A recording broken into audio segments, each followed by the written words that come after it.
Hello, everybody, and welcome to the Unlock Lab. I'm your host, Tosca DiMatteo. However, in this particular episode, I am not your host.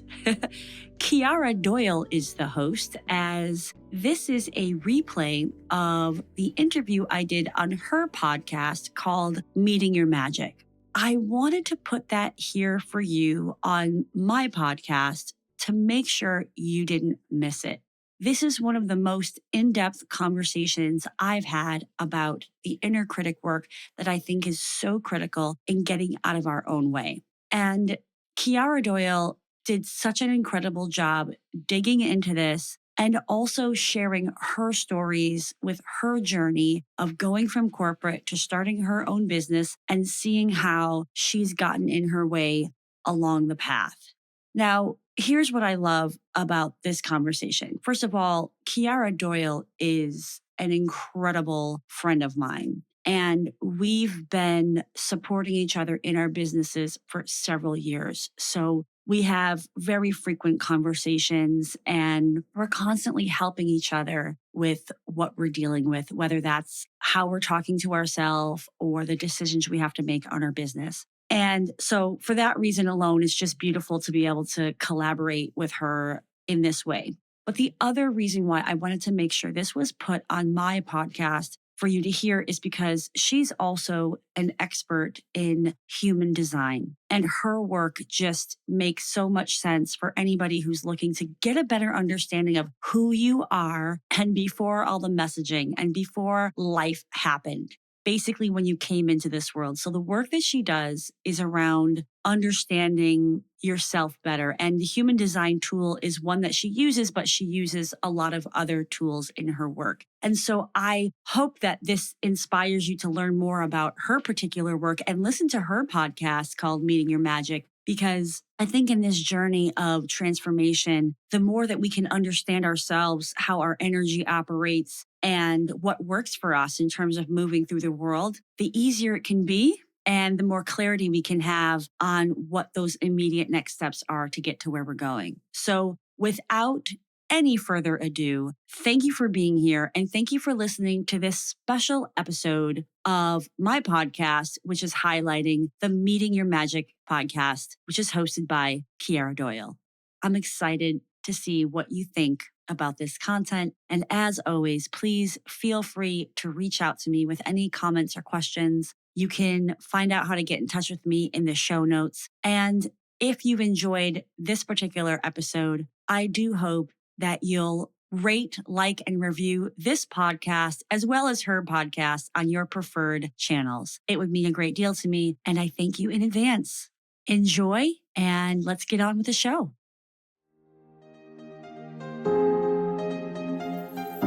Hello, everyone, and welcome to Meeting Your Magic. I'm your host, Kiera Doyle. I am so excited you're here. I'm so excited I'm here, actually, because this is my first podcast back after maternity leave.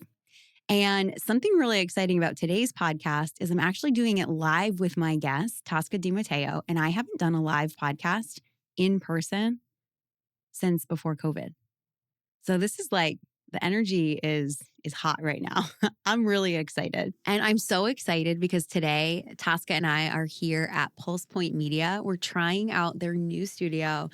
And dare I say, I feel like a queen sitting here. We've got a gorgeous mic set up, some nice little, beautiful glass water. Like, I don't know what's going on, but I'm so excited and I'm so here for it. And thank you so much, Pulse Point, for having us. Let's get into it.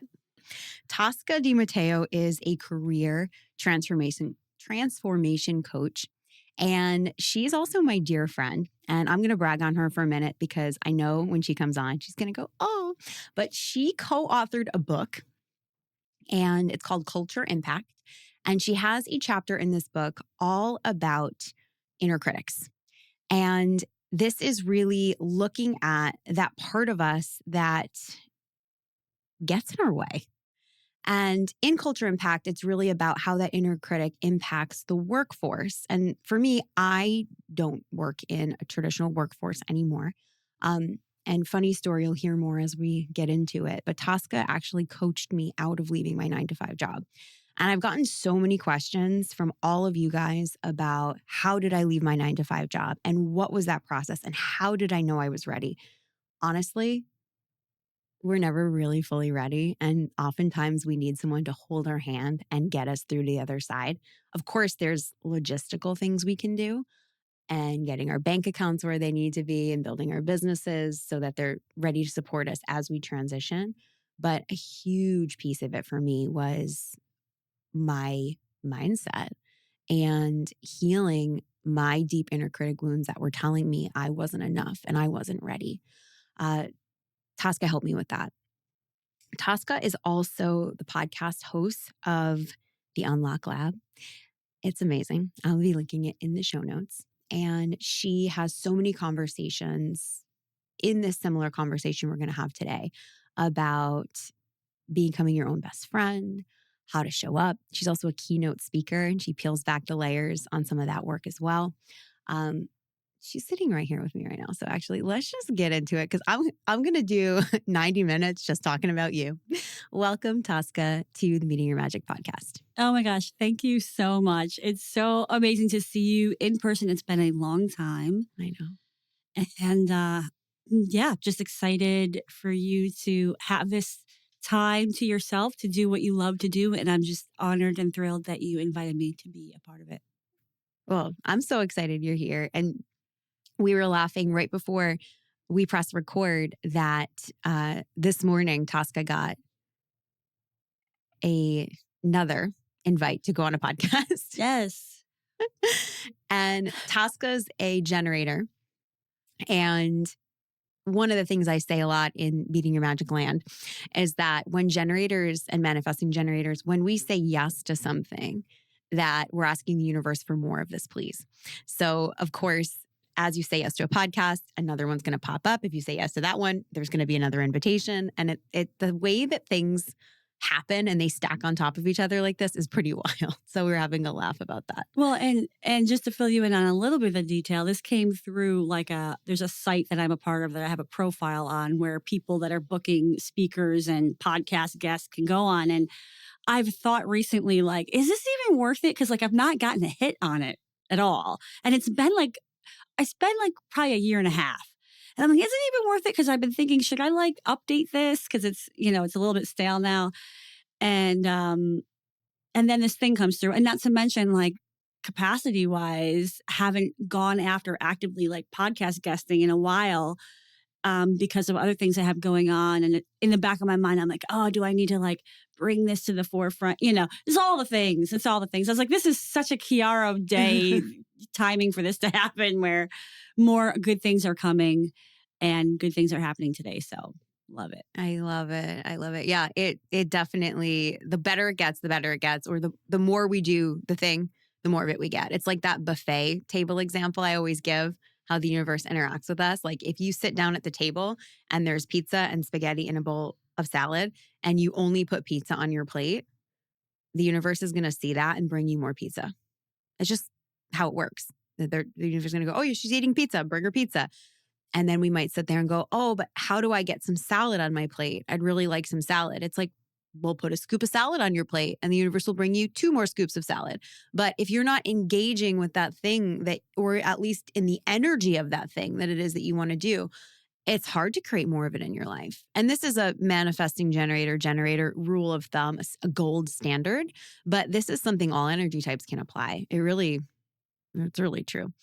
My theme right now this month and this past 2 months have been collaborations. And I started saying yes to collaborations and oh my God, are they popping up everywhere? Brand collaborations with like-minded businesses.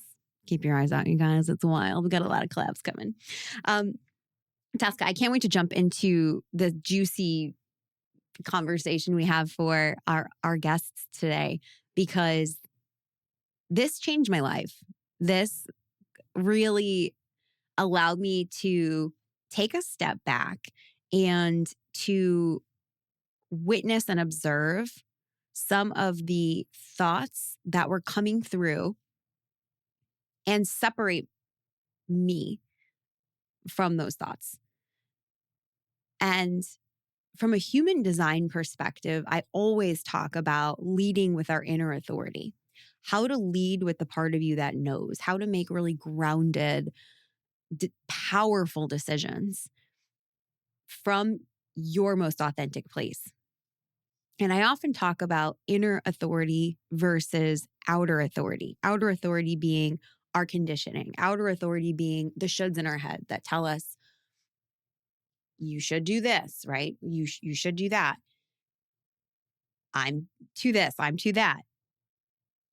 And before meeting Tosca, I always considered that outer conditioning to be things that were coming to us only from the outside. Yes, and they get layered on us and they become our truth. And then she was really able to help me break it down that a lot of times it's our inner authority versus our inner critic.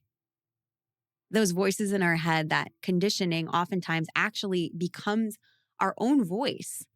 It's not just the outer voices that we can consciously go, oh yeah, I know, my mom always told me that. Maybe through the deep work and we heal the wounds, we can understand where they come from. But this is a really incredible and tactical approach to getting out of your own way when it comes to hearing your inner voice. So, Tosca, can you share, before we jump in, can you share a little bit about you? What's your story? How did you get here? Yeah, well, thank you. Thanks for sharing your experience. And I'm really glad you're bringing this to your audience because, like, I want the whole world to, have the tools and the awareness here. So let me just say that. Like, I know this is going to be such a service to your audience. And yeah, so, for me, I'm really passionate about this actually because part of my story is that I was born looking different from everybody else. I was born with a cleft lip and palate. So every room that I walked into, I knew my differences. People would point out my differences. Like I couldn't hide from myself, and so I heard a lot of messages from everybody, a lot of questions. And that became my narrative and it fed what I thought about myself and how I talked to myself. And so, as I lived life and went through careers and, had a whole career in marketing, I ended up coming back to this question of, well, what else is possible for me? And really that was sparked by the possibility of having to move geographically because of my husband's career. I never really asked myself that question until then. And the long story short of that is I realized that there was something else I really wanted to do in the world. And that put me on the path of really helping people and teams and organizations to get to the next level, to do the transformation work, to find out what else is possible and unleash their potential. And at the very, very core of that work is inner critic work. To me, it's the absolute foundation. Like we can't start the process of dreaming bigger for ourselves until we figure out what obstacles are in our way. And usually those obstacles are ourselves.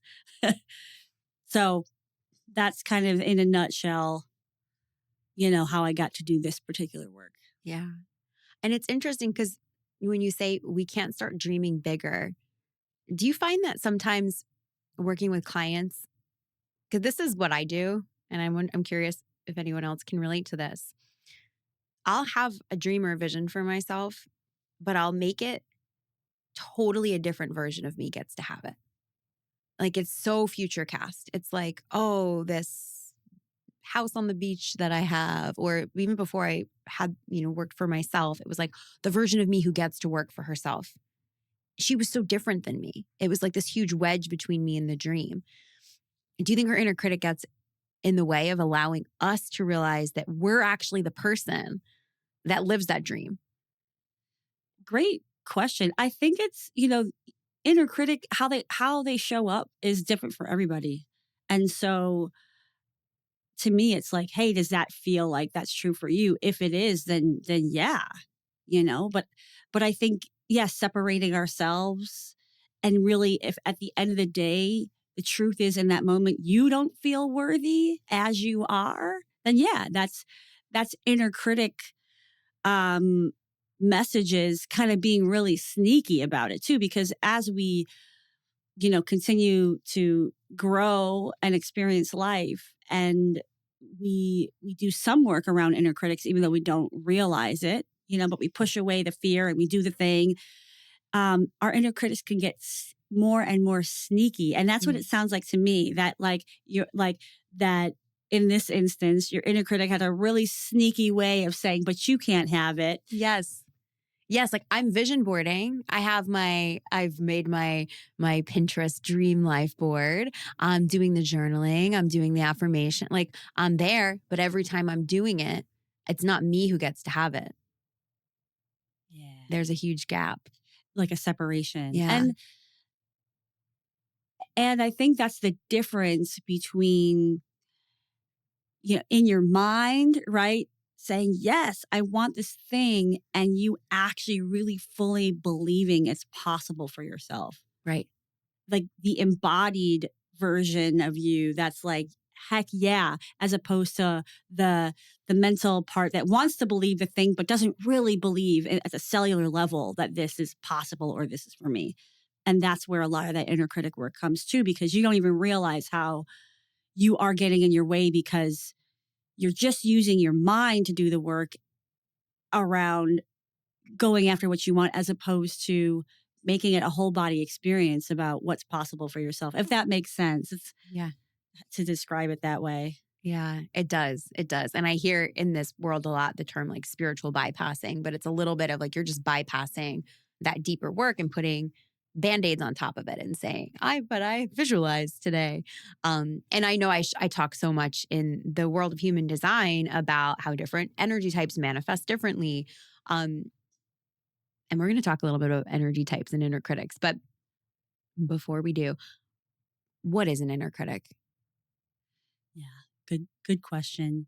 Because a lot of times people use imposter syndrome and kind of inner critic interchangeably. And I really don't talk about imposter syndrome because it's not anything that's clinically diagnosable. and actually just those two words together make it sound like you're wrong and something's wrong with you. And so like, I just want to say that because some people may use the term imposter syndrome that are listening. And I really encourage moving away from that, because nobody's ever an imposter. The actual imposters on this planet, are few and far between, you know what I mean?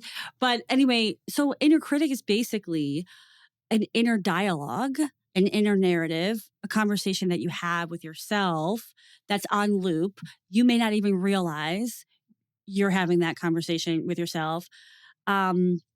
It can also be a feeling or a sensation. It doesn't always have to be in the form of, I hear this message, but I feel guilty, for example, when this thing happens.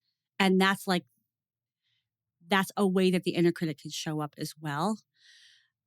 So inner critic messages can sound like you should do this, you need to do that. They're very close-minded, right? They're not asking questions like, what else could be possible here? Or what do you want? Right? It's very directive. And also that narrative can sound like it has the ability to predict a future. Well, that's never going to happen. You won't be able to do that. Like nobody can predict a future. These are big indicators that these are inner critic narratives.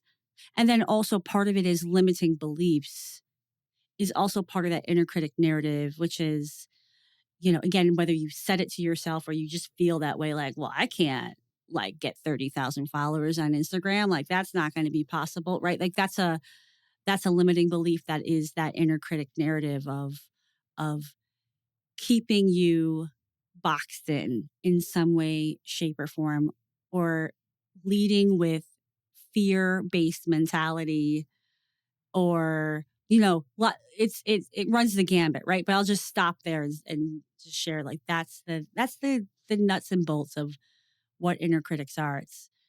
It's messages that there are very much like a broken record in your life that are keeping you in some way in a box or restricted.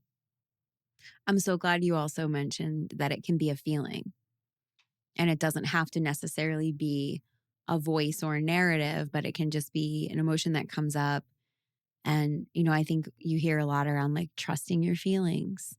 In my work, I talk a lot about, your gut response, your sacral response. And sometimes the gap is so small between the initial sacral truth of, ooh, this feels exciting, this feels expansive. And then immediately the guilt comes in. And sometimes it's like a millisecond in between.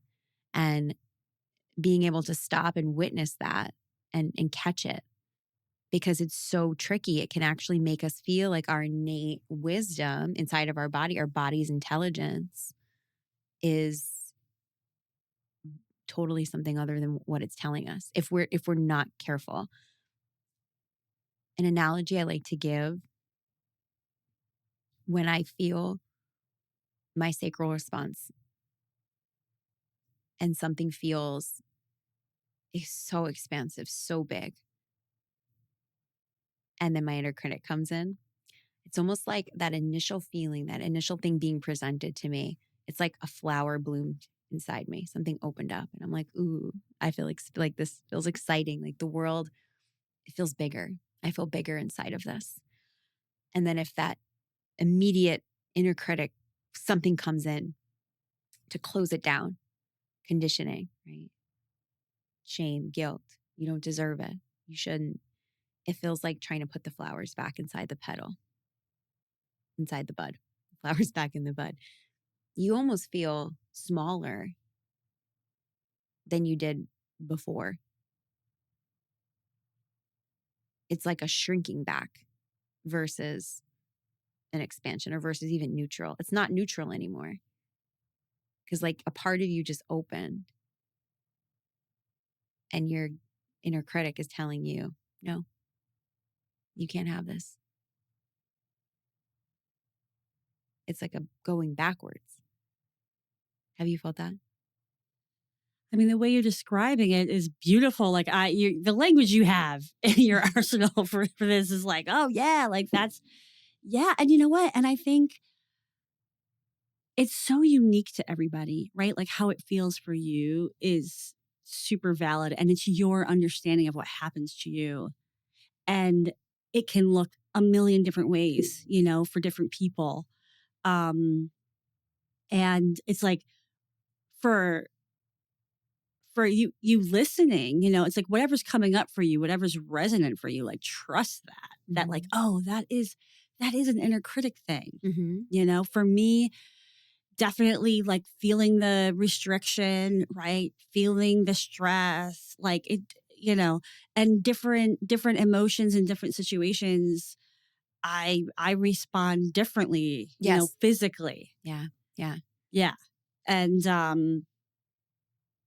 especially, for example, when you were talking, it makes me think, I don't know why, but I was thinking about when I have to hold a boundary, and guilt is always really associated to that for me. And so I may not hear when I'm holding boundaries, I may not hear the thing, oh, you should have said yes. Like I don't necessarily hear that dialogue, but I will feel my heart beating faster, or I will feel like that I am shrinking, like you said, and then I feel worse, to your point, of how I was feeling. And that's the discomfort of, right, when we're making new actions, we're taking new actions that are ignoring the inner critic. Because it's when we take the actions that are comfortable in that moment, because that's what we've done, and we've got a pattern around it, and we have that temporary relief because I just said yes to doing the thing for the person, right? As opposed to, allowing yourself to feel uncomfortable and doing the thing that your inner critic is saying isn't okay. Yes. And I've never felt a flower bloom inside of me at the idea of a boundary. It's more of like if something exciting has presented itself to me. Like when my sacral is saying yes to something bigger, I'm like, ooh, I'm growing, I'm expanding. And then when my inner critic comes in right away, it's like that pullback of like, oop, now we're getting smaller. But believe me, as a open solar plexus person. I'd prefer to never have a single confrontation in my life. But thank you for explaining just the nuances of how they can come through. So we have these voices, we have these feelings, we have this inner dialogue that's holding us back. Can you walk us through what is the process of identifying, and then how do we deal with it? Like, what do we do? We know we have it, but then what do we do? Yeah. So the first point you make, right? Like, how do we identify it is a really big first step of the process, like deepening your awareness. I'm always talking about this, right? Which is we may think we know what we're saying to ourselves, but until we're actually paying attention to it over a period of time, and I usually say like 2 weeks, definitely like a week of really documenting and externalizing, like writing down literally, what are you saying to yourself that's not serving you? And, it takes practice to really pay attention to the inner dialogue. You might realize in the shower, I said to myself, I shouldn't have had the hamburger last night, or whatever that thing is for you. Oh my God, can't believe I had the hamburger and the Coke and the ice cream. Oh my gosh, I shouldn't have done that, right? Shouldn't have, right? Key. So it's really deepening the awareness. And as you deepen the awareness, you realize what are those patterns within that. And that's enlightening because we may feel like, oh, I don't have an inner critic, but then you realize, oh my gosh, it's when I'm in these specific situations with these kinds of people and those kinds of environments, like it comes roaring out. And it matters, even if those situations are few and far between, it matters that you have awareness because even those situations can unlock so much more and create more expansiveness and create more opportunity. So even if you say, well, it's kind of when I'm in these situations, not a big deal. It is a big deal. It is a big deal. So I'll just pause at that. Like with the awareness will then enable the what next. Okay, so we're going to start a note in our phone and label it Inner Critic, bold it, pin it to the top of your notes. And for 2 weeks, every time that you hear any negative self-talk come up, jot it down. And I say it on notes on your phone because they're going to come up when you're in groups of people. They're going to come up when you're on the train on your way to work or after you get off this podcast. And I'm talking about myself. And you say, oh my God, the fact that I didn't sleep last night really caught up with me in that interview, whatever, right? You're going to write these things down. That is huge. I've never done this. I brain dump my inner critics out with you in calls. I'm like, oh my God, this and this. And then I thought this, then I'll, voice note you. But the process of writing them all down, I can't imagine how much I'll gather in 2 weeks because you don't even know you're doing it. Right. You don't even know you're doing it. And I remember when I did this for the first time, I was really disgusted.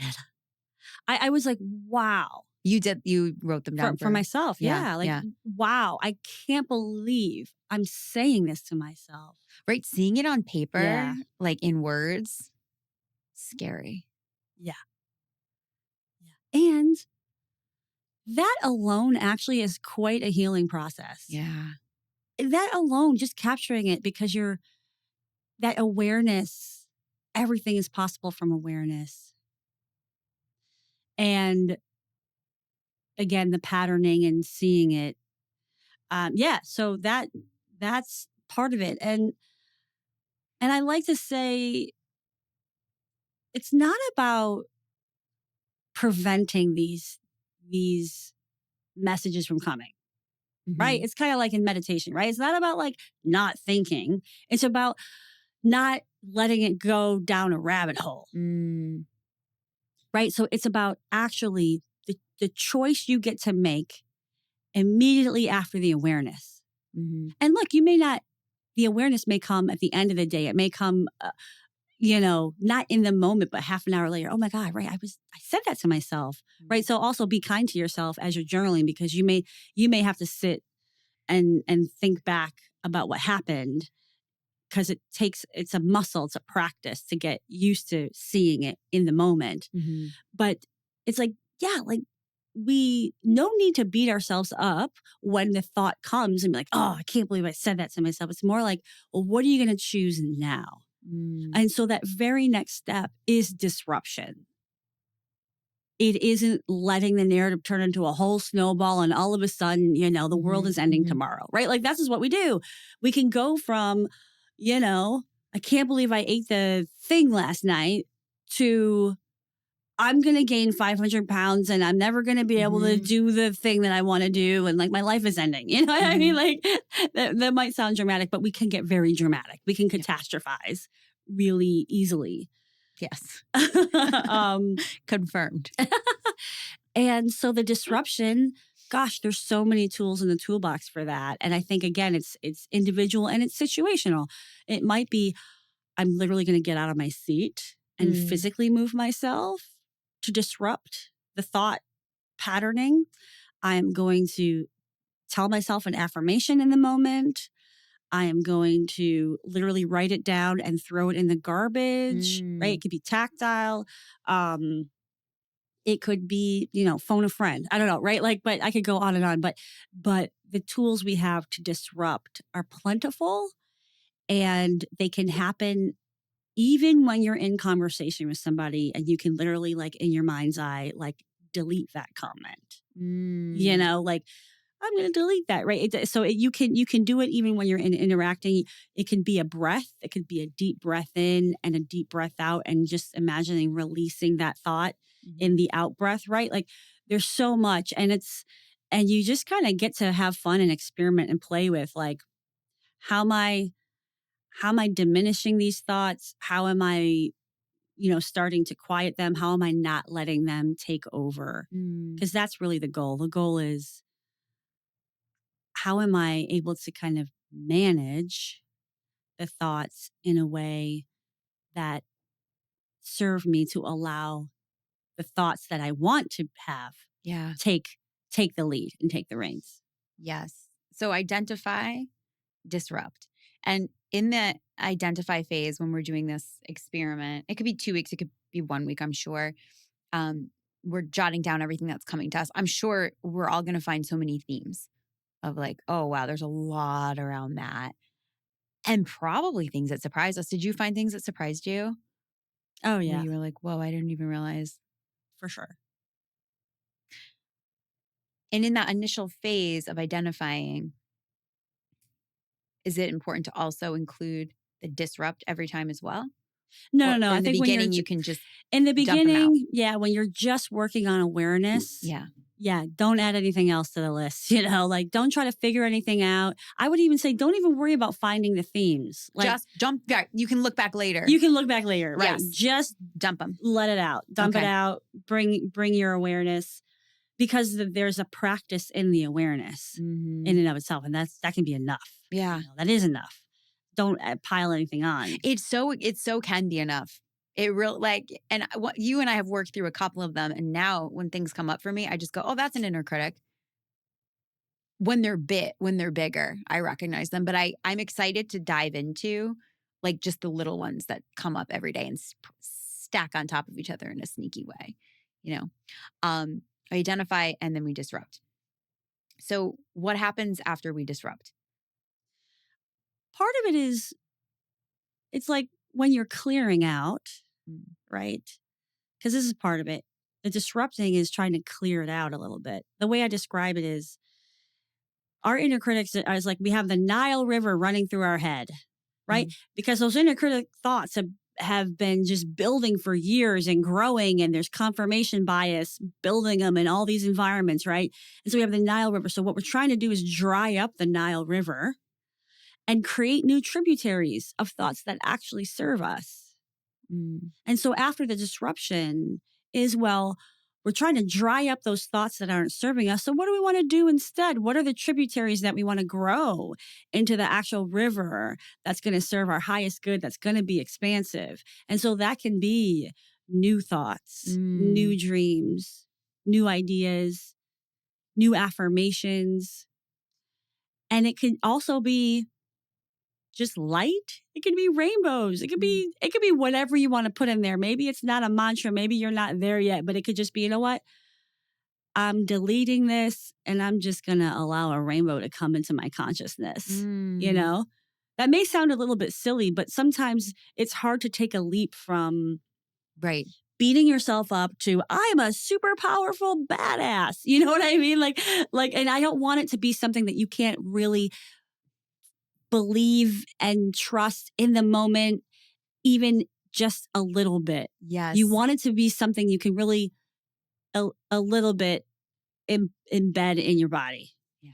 Yeah. Moving up that scale in a way where it feels embodied and believable. Because I think when we come in with these huge mantras, which like everyone loves to be like, I have $1 million business. But like, if you are not feeling like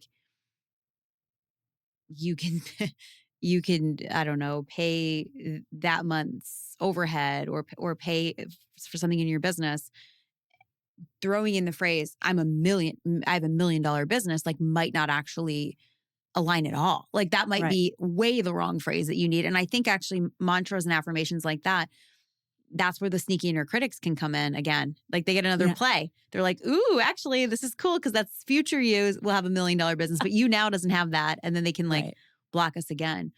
I did have a thought and this mama brain just lost what my thought was on I know where I wanted to go. Can we do an example? Can we do an example of like inner critic thought sneaks in? Use the example of recently vacation. Tosca's on vacation. Inner critic comes in and says, you can't be on vacation doing nothing. This was, I think, last summer. You can't be on vacation doing nothing right now. You need to be working on the business. So walk us through, like, what is that whole from identifying, disrupting to deleting, replenish? Well, oftentimes what I'll do when an inner critic is really running rampant, like in this case, the vacation inner critic, running rampant, is I'll start to journal. Okay. And I start to journal about how I feel. So how did you, was it just, it kept coming up? It was like a sneaky feeling that kept coming up and you were like, okay, I'm recognizing, or did you know right away? Sometimes it's overt, right? Like you should be working. And sometimes it's guilt. And sometimes it's like, well, I don't know what to do. So I might as well work. Because you're so used to not resting and relaxing. So your body is used to a certain level of stimulation and doing. And so it's uncomfortable to be in the being versus the doing.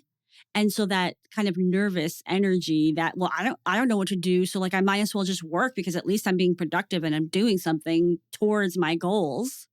Right. So then I'm telling myself a narrative of like, well, if I'm not doing, then things won't be happening and then I won't be building my business. Right. And on. You know, how all that all unfolds. And then sometimes it's just this feeling of guilt.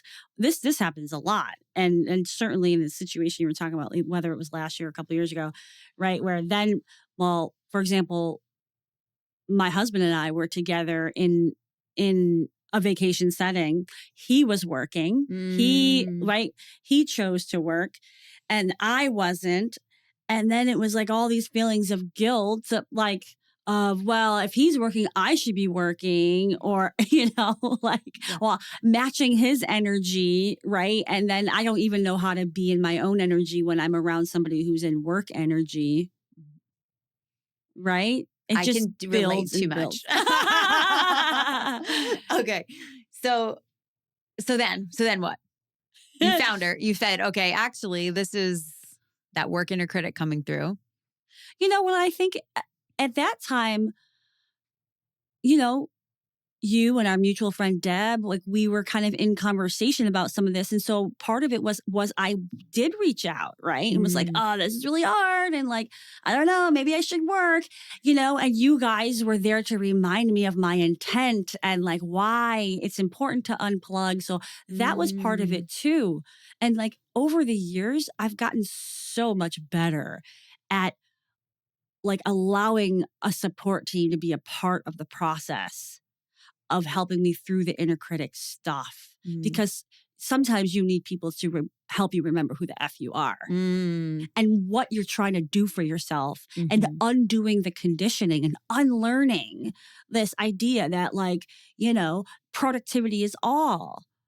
And so sometimes we need reminders from the outside.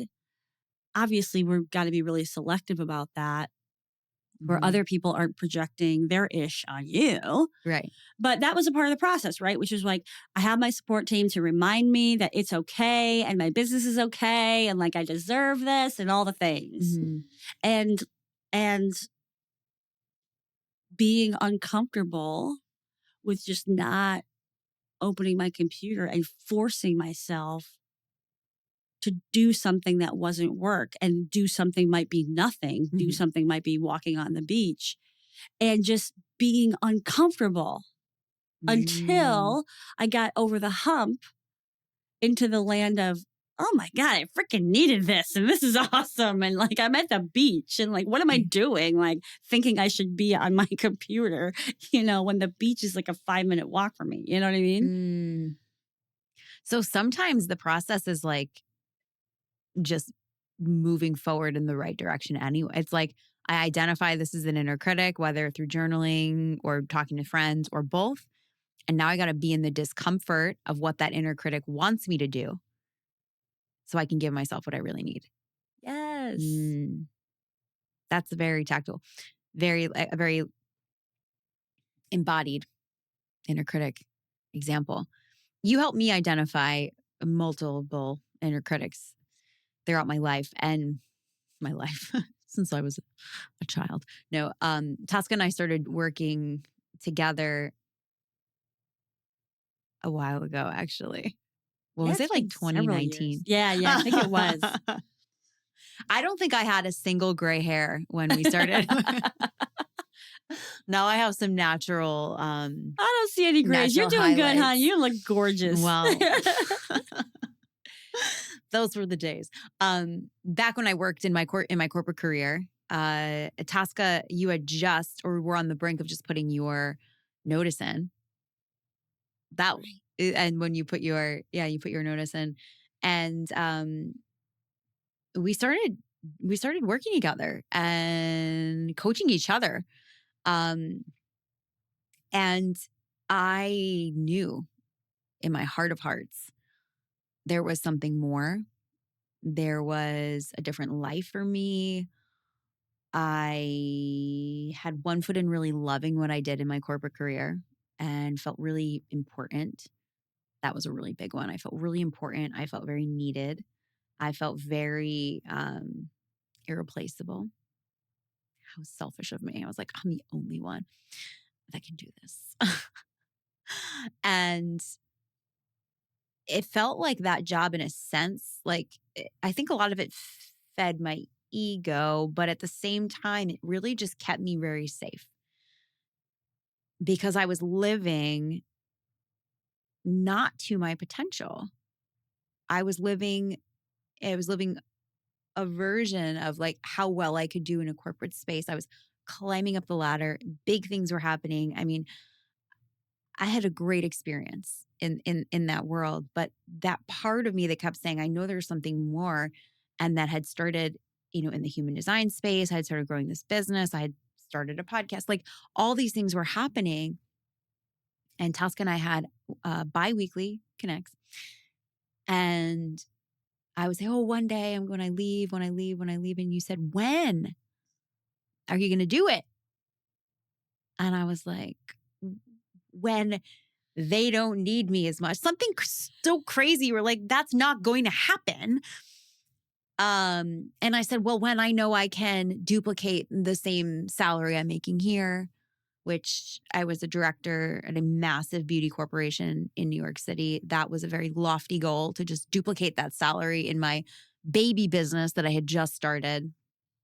And Tosca, you were able to say, like, let's talk to the part of you. And this is a different layer of inner critic work. And I know there's so many different ways this work can be done, but you said, let's talk to the part of you that is afraid. And we just brought forward in our session, I remember we just like riffed. I mean, we just brought forward this little inner child in me that really wanted to do the right thing, that was terrified of being perceived as bad or wrong.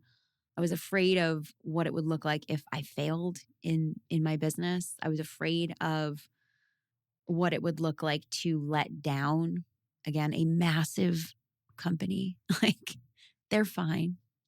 They probably had their best year since I left. Actually, the individual who took my job is thriving, still there, so happy. It's so interesting. It's so interesting to see him shine in such a way and hear him share, like, this was my dream and this is my dream job. And, I firmly believe that when something is calling us, it's not just good for us, it's good for everyone connected to us. I was so afraid of leaving a gap. And then this person came through and is having the time of his life. And as a generator, really shines in that space. But I would have stayed a lot longer, maybe even still, I don't know, had we not been able to just understand the untruths of the story I was telling myself and put that date on the calendar and stay accountable to it. And every time I tried to move it or run away from it, we would just go back to, like, what part of you is telling you you're not ready? And it was so incredibly helpful. And then, you guys, it's just never done. And it's so frustrating because I so want to arrive and just be like, okay, I can relax on the personal development. I can relax on the inner critics that continue to come up. In my experience, it's always been a new level, a new devil, a new part of me that comes up that's afraid. And you, Tosca, you talk a lot about how our inner critics can be a safety mechanism that kick in to not let us go do the scary thing. And so since starting the business and growing my business and creating programs, my inner critic came up again last spring around a program I was launching, of just like feeling like I can't lead it. And I almost threw it all out of like, I'm not going to do this. I'm not ready. And one call, and I want to say probably a 15-minute conversation with Tosca. Not only did I feel ready to lead that program, but I felt like I am the freaking one to lead this program. I went from doubting myself and feeling guilt and shame to being like, all of those are reasons why I'm the one. It's so powerful to have a friend like that in your corner. I'm so grateful to you. I love that you're doing this work in the world. Like, if you guys enjoy the work I put out, it's really because I'm going to cry because of this woman right here. Like, you have helped me so much. And we can just get so in our heads, It's so important to have someone to get you out of it and to recognize that you are usually the one that's blocking yourself.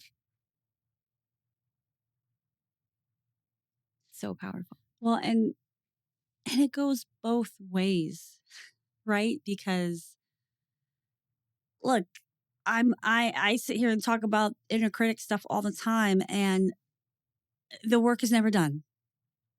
And you've been absolutely quintessential in support that I never knew was possible for myself, in being my cheerleader and reminding me who I am. We all need that.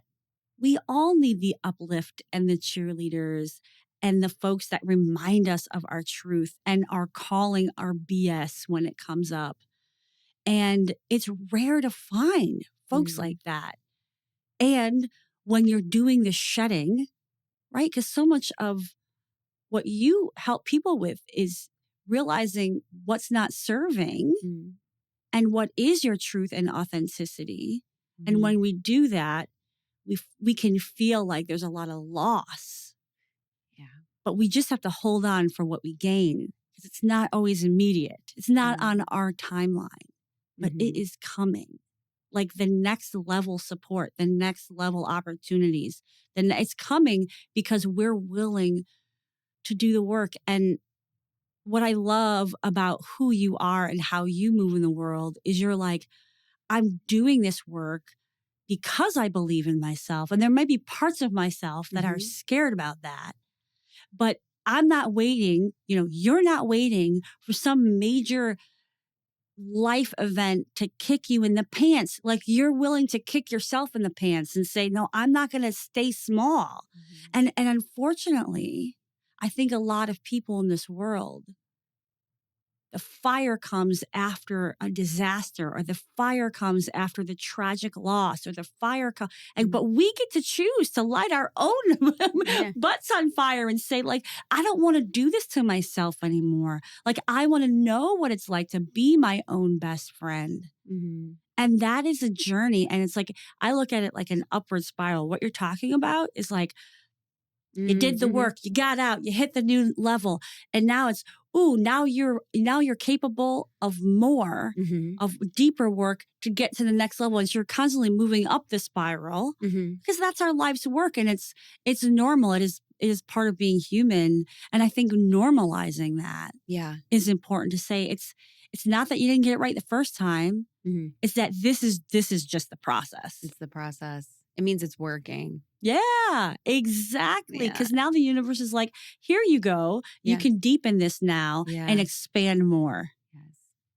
Yeah. And I always say, like, it's about who we get to become in the process of the goals that we desire. It's who we get to become in that next thing that we want. Like, it's not about the thing. That's not like who we are in the end of it is the gift. That's the cool. Like, we become the version of us that can hold that. And to get to that version of us, it's not always a steady path. There's a lot of inner critics along the way. Tosca, what would you say to the person who says, well, my inner critic is really serving me because it's how I get shit done. I talk badly to myself and it motivates me. Or it makes me a perfectionist, and that's so important in the line of work I do. It's serving me. Oh, I love this question. I would say, first of all, I'm so sorry that that's the only type of motivation you know, because there's so much more that's possible with a different type of fuel.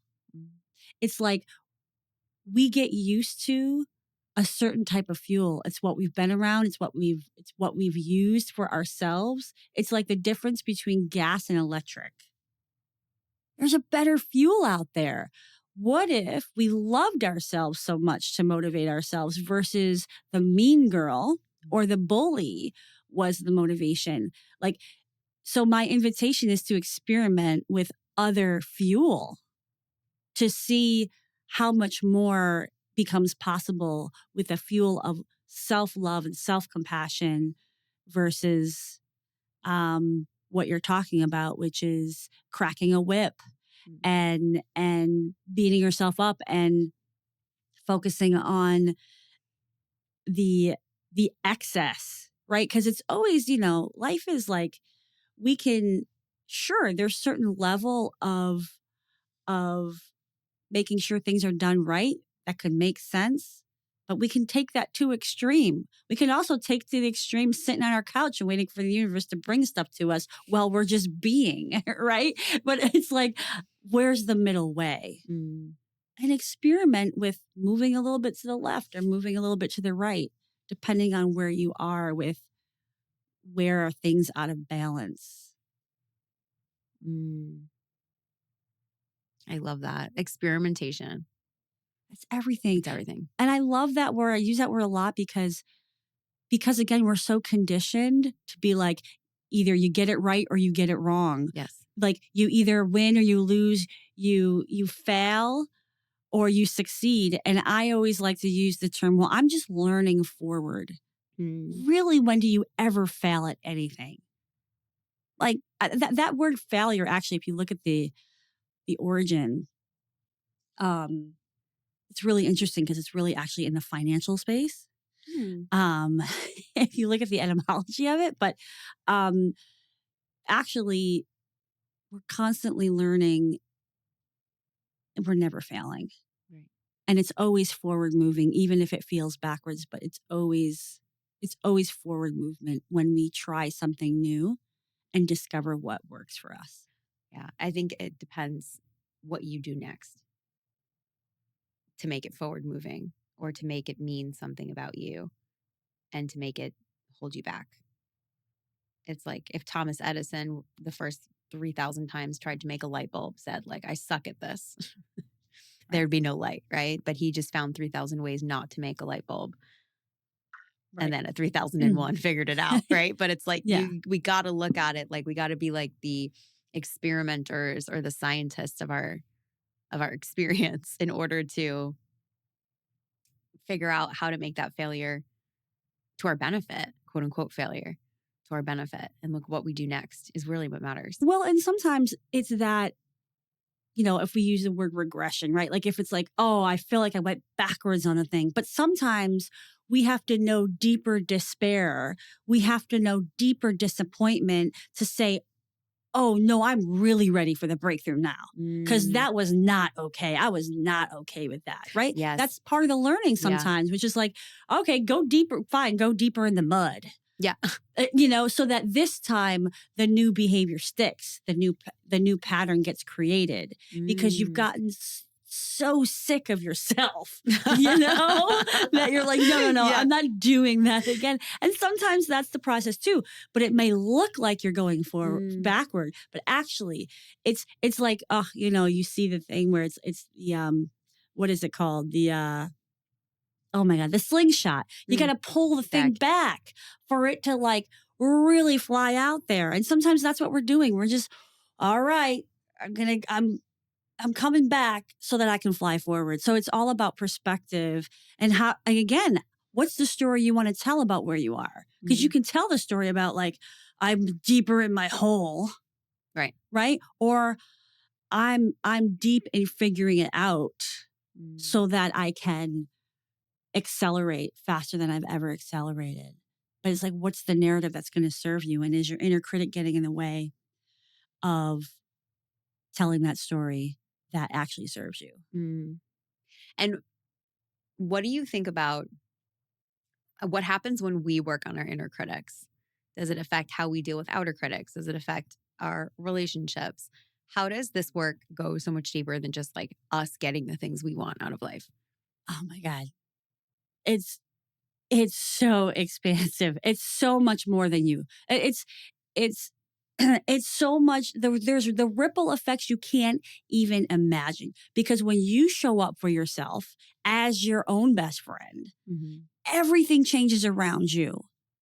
How people experience you is different. How people then interact with you is different. How they are interacting with themselves. Like, it's such a ripple effect because you are the catalyst of the change. The change is starting with you. And then everything shifts. I'm like, I'm not overstating this. No. Like, you know what I mean? Like, this is why, when I do this work with folks, and then they say, oh my gosh, like my whole relationship changed with my boss, for example, right? Like, because it was tense and it was challenging, whatever. Yeah, it changed because you started focusing on you. You started focusing on your internal world. You started seeing the world different, seeing yourself different. And then, you're the energy expert, right? Like, how everything then shifts because you shifted.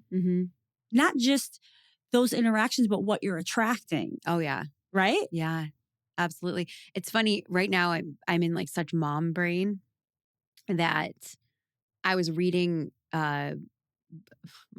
my mom had a cooking magazine out on our table yesterday, and she's been helping me watch the little one, and it was all of these hummuses and like salsas, and I looked at it and I said, why does it say the diapers of summer? Like it doesn't make, I'm looking at it and I'm like, what a weird image for the diapers of summer.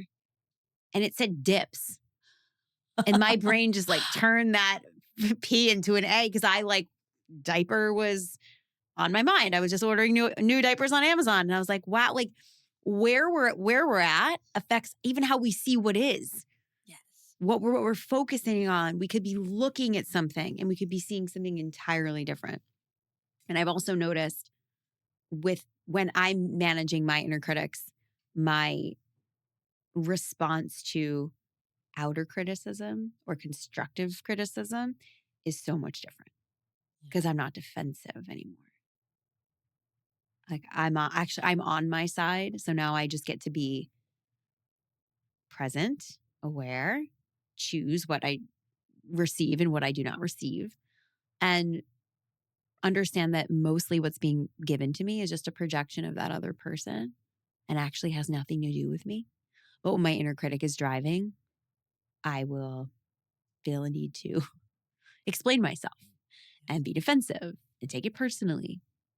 And so this stuff not only changes our businesses and changes our careers and how we interact with our colleagues, but it changes just the everyday relationships and interactions that we have. And at least, if nothing else, we can sleep well knowing that we're on our own freaking side.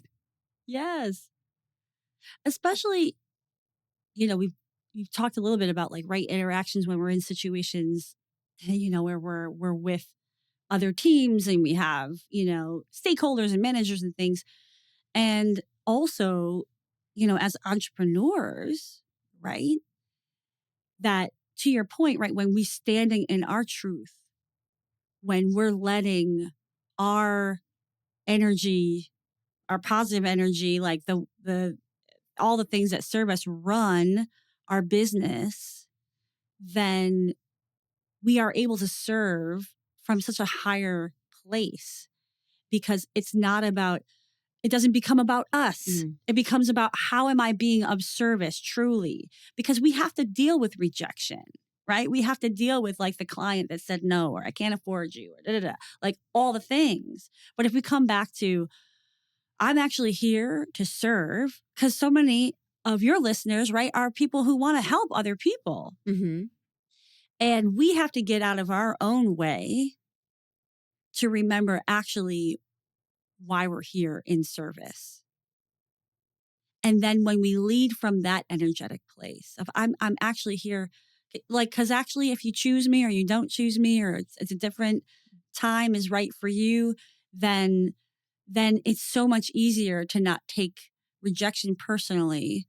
And it's so much easier to really honor and really believe it's just not divine timing right now. Mm-hmm. And that can make our journey so much easier versus the forcing of the, oh, well, what if it was, X dollars cheaper? Or what if we did, and then we start compromising our value because we're in that forcing energy, proving energy. We're worthy to be here. We know enough to serve.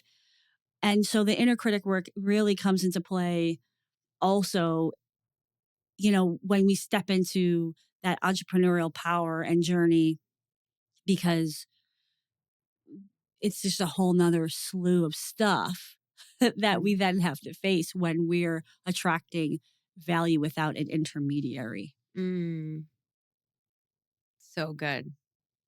I love that it goes back to the true purpose. It goes back to like the real reason that we're showing up and what we really came here to do. Oh, this has been so good. Okay, Tosca, if you had one piece of wisdom or one piece to share with our audience about understanding those inner voices, what would it be? Start where you are. Start where you are. Like if it's scary, if I think a lot of what holds people back is that whether or not they're conscious about it or not is, well, if I do this work, what will I find out about myself? Is scary, and it may not be at the surface. And I will rephrase that or maybe retone it to say, yeah, what will you find out about yourself? If you give yourself permission to look under the hood, that's what I want to know. That's what I'm excited about. So my advice is dive in, because this is the deepest layer, I think, of personal and career transformation. And know that even if it might get messy, the other side of it is freaking amazing.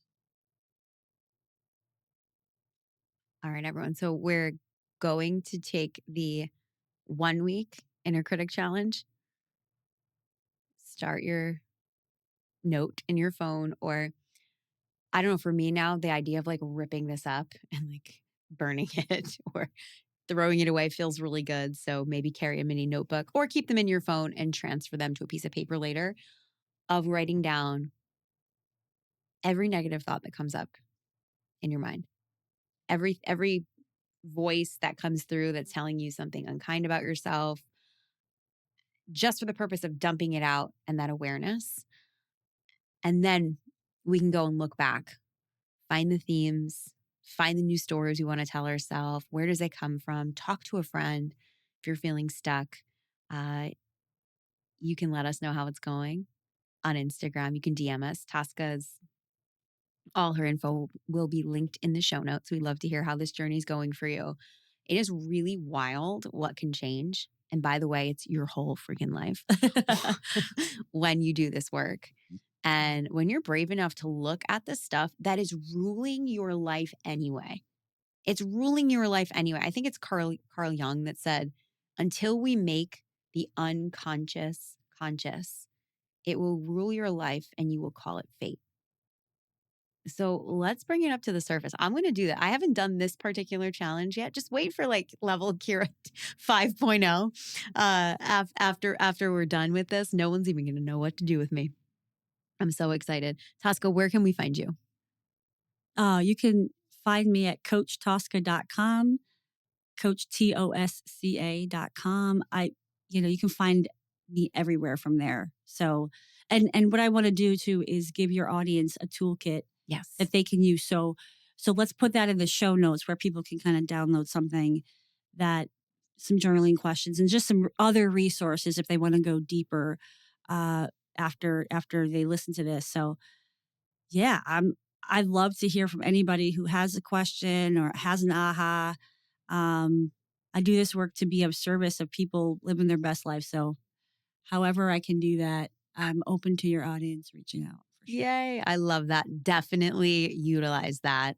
She is such a magical person, has such a gift at pinpointing what's really behind the story is that we're telling. How many times I try to get away with murder when I talk to Tosca, and I'm like, oh, it's just blah, blah, blah. She will just find it. She'll find that inner critic. Thank you so much for being here today with me live, my first episode back. This has been so much fun. And I'm so grateful. And I'm so excited to hear how this challenge goes for everyone out there. So thank you everyone for being here with me and for hanging. And if you loved this episode, please rate and review. And you can send me a DM at Meeting Your Magic and let me know what your ahas are. Thank you all so much for being here, and I will see you next time.